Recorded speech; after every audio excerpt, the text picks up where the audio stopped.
the potential growth rate has been on the recovery trend post-COVID-19. Next slide, please. Now we look at the corporates. As the Prime Minister mentioned, the corporate profits are continuing to achieve record-breaking numbers. Nominal private investment is also at historical high. With this strong performance, wage growth in 2024 is also hit the highest level in the past 30 years. Next slide, please. And we are seeing further signs in terms of wage growth. If you look at the left-hand side, this is the most recent corporate survey on the fiscal year 2025 wage growth, and you can see that most of the corporates, 85% are already planning for wage growth, and the average would be around 4%, as you can see on the left scale, and the middle one, and even for the SMEs, it's about 4%. So we are expecting strong wage growth in this coming Shunto, which is a spring negotiation for wages. On the right hand, you can also see that the wage growth will probably outpace the consumer price inflation, meaning that will be a positive for the Japanese economy as a whole. Next slide, please. And we do see signs of further improvement in profitability and efficiency in terms of Japanese corporates. Return on equity, still room to go. Price to book ratio, still room for further improvement.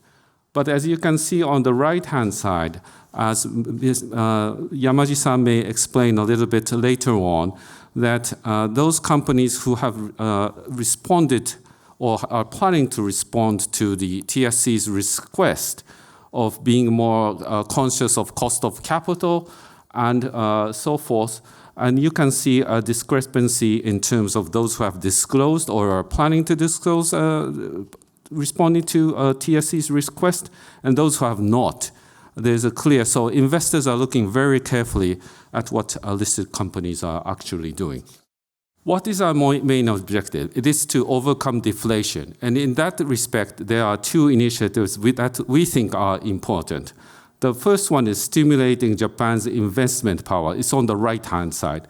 And the other is promoting Japan as a leading asset management center. The left hand is the initiative that the FSA has been promoting since the former Prime Minister Fumio Kishida's leadership, under his leadership.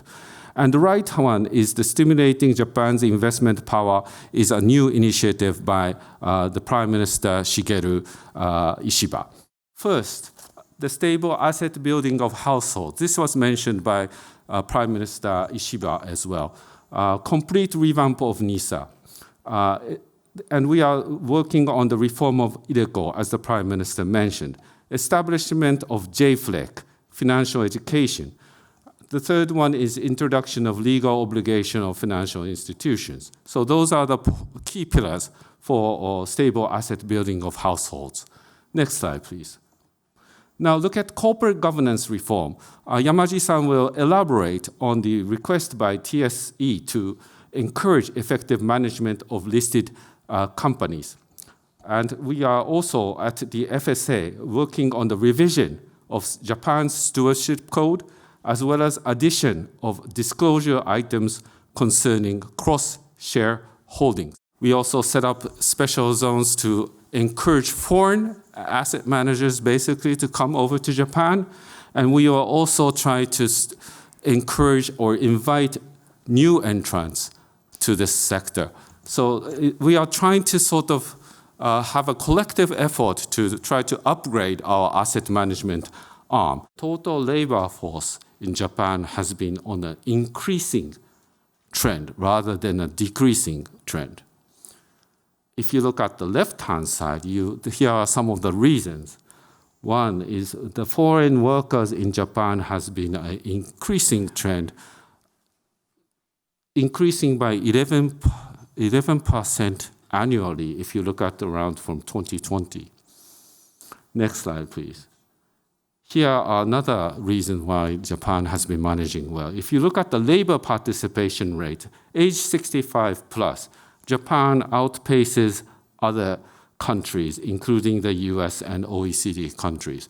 Look at female labor participation rate. And you can see the sharp increase in Japan of labor participation rate of women.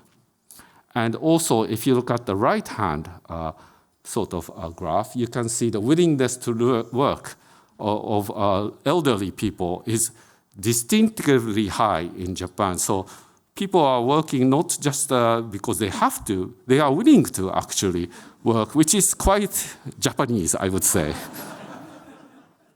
Next slide, please.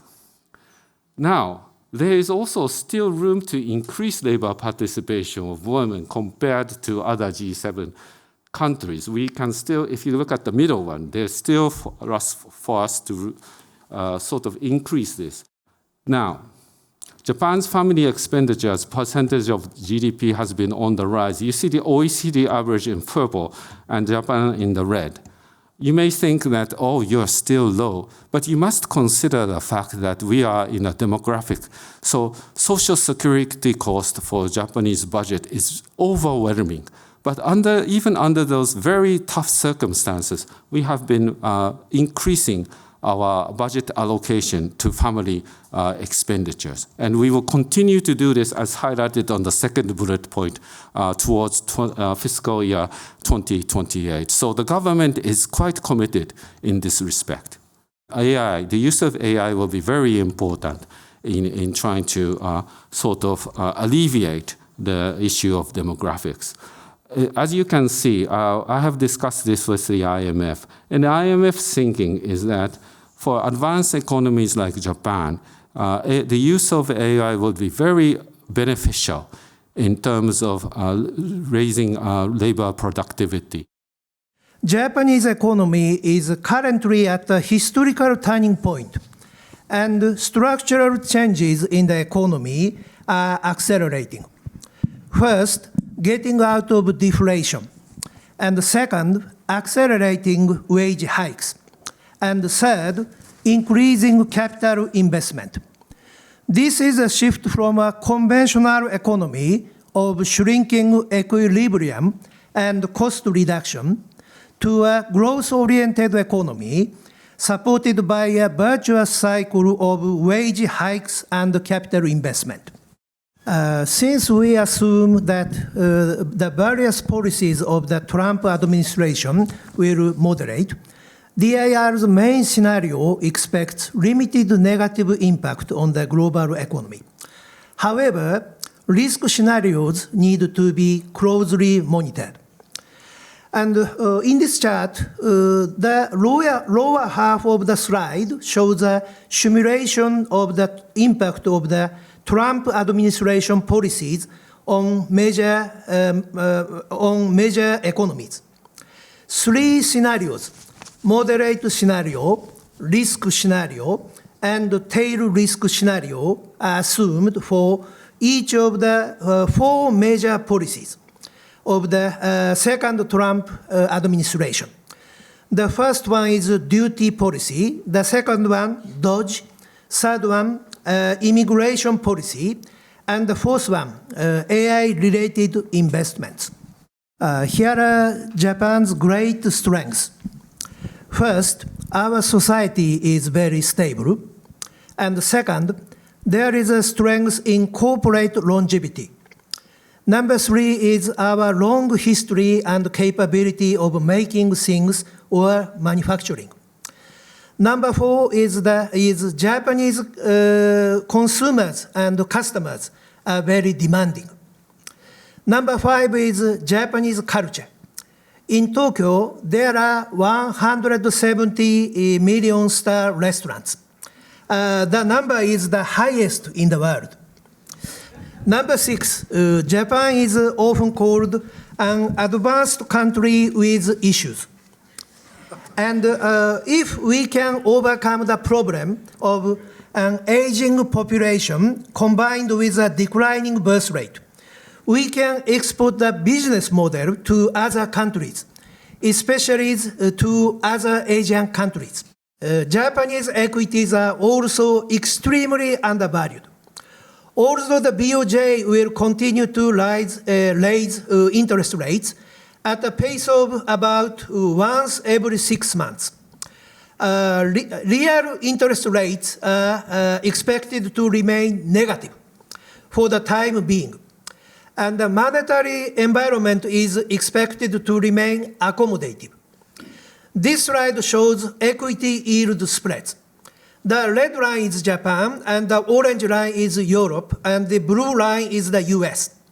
It is clear that Japanese equities remain the most undervalued of all the major countries.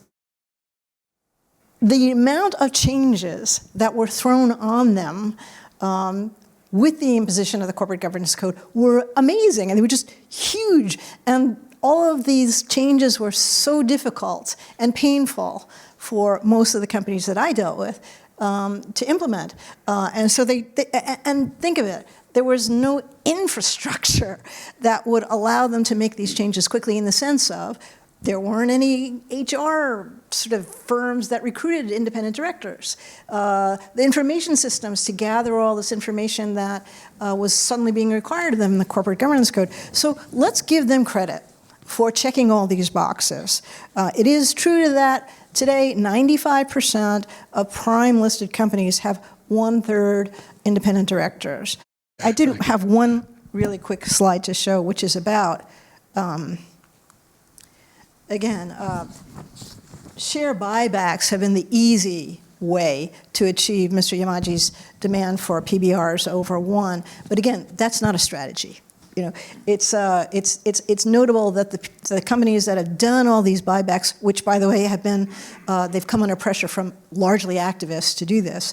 It's not a substitution for a long-term strategy to increase your corporate value. And in general, the pop from a shareholder from a buyback has not been sustained. Cross-shareholding reduction is probably the single most exciting development, helped by FSA's decision to force the insurance companies to get rid of their cross-shareholdings, the decision by some of the automakers to get rid of theirs, and certainly the disclosure that's being required by the FSA and the JPX and the liquidity requirements that the JPX is requiring of prime-listed companies. This makes real investors have a chance to capture those shares and raise their voices. So although I talked earlier about the mixed result of progress, I mean, there has been a lot of check-the-box progress. I think we're in a stage now where anything can happen. It's going to be an incredibly exciting time for investors. It may be socially painful, I'm afraid. But certainly the biggest factor is not only the increasing in liquidity, cross-shareholding unwindings, but also the globalization of Japanese companies and the necessity for them to succeed now. I will say that there was a tremendous increase in Japanese investment a year or so ago. I think it plateaued off because some new investors in Japan did not understand how long it would take or how much effort it would need. But there are a number of big sovereign wealth funds, many of whom are from the Middle East, who've been studying the situation very carefully for 2 or 3 years, and they are now starting to put money to work. So I think the flow of foreign money is due to resume soon. It comes back to the end of deflation. Because when households were in a status of decades of deflation, holding cash was basically fine. But now, as we get inflation coming in, as you get macroeconomic conditions normalizing, if they don't get invested, they're going to see their wealth erode. It's just that simple, and that's going to be a bad outcome for everyone. And so I think NISA is really critical from that standpoint. The other thing that NISA does is it's very clear message on what's happening. The next big area of focus, building on the successes that Japan has had so far with NISA, is pensions policy, and in particular, defined contributions pensions policy. I was delighted to see the Prime Minister Ishiba include a mention of this in his remarks. I think that's really encouraging. And sometimes retirement policy can seem a little bit dry. Why are we talking about this here? But I think if you take a minute to look at the U.S. experience with the 401k and individual retirement accounts, last year the total balances in these accounts reached $28 trillion. So that's over 90% of U.S. GDP invested by individuals into these individual retirement accounts. And so if you think about that kind of scale, I think this type of policy presents tremendous opportunities for Japan as well. Because it not only helps saving for the future, investing for the future, but it also helps build a culture of long-term investing. And I know that, as was highlighted in both of the remarks and Arizumi's remarks, there is pending legislation that will increase contribution limits. This is great. I hope that we can see more of that and continue the momentum there.